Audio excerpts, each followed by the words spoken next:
This is Brendan O'Connell and Thinking About a Genius on Thursdays.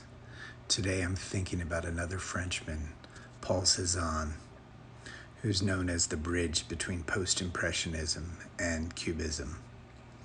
Matisse and Picasso, I think Matisse said to Picasso, Cézanne is the father of us all. And there's a story of Picasso going down to visit Cézanne in the south of France and exclaimed that he was a genius and he was the father of modern painting. And Cézanne was not overly concerned with what this young man thought of him, and his reaction was more like, "Kid, I've got to get back to work. Thank you for your visit." Paul Cézanne's father was a banker, and he had a tumultuous relationship with him.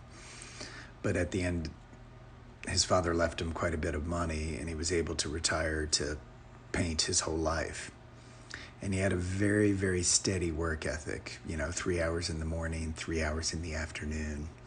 And this is something I've always kind of admired about him. A quote that typifies that is, he said, "I could paint for 100 years, 1,000 years without stopping, and I would feel as if I knew nothing." And his work really had that sense. It was very much about process, the process of doing it, the process of the paint, the process of the brushstroke. And I think he made some comment like, every brushstroke has its own personality. Gauguin, who was an art collector and a stockbroker before becoming a painter, bought some of Cézanne's paintings so that he could copy his brushstrokes. And I always thought that was interesting. Towards the end of his life, Cézanne had diabetes and tumultuous relationships with family and close friends, and so he became more of a recluse.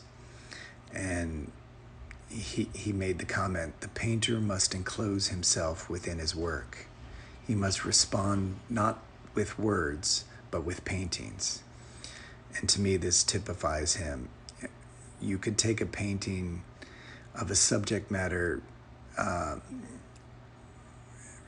simple like apples, and there was just something soulful about each apple.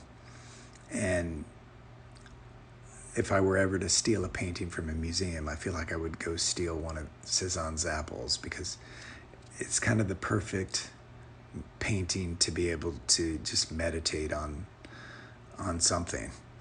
And another thing that he said, which rings true with all the work that I think of his, and how his genius is the ability to renew one's emotions in daily experience. And many of the Walmarts that I did, some were more content driven, but many of them that were process oriented, I feel indebted to Cézanne for this plainer approach of just kind of seeing what paint does and responding to what paint does. I hope you find him inspiring as I do.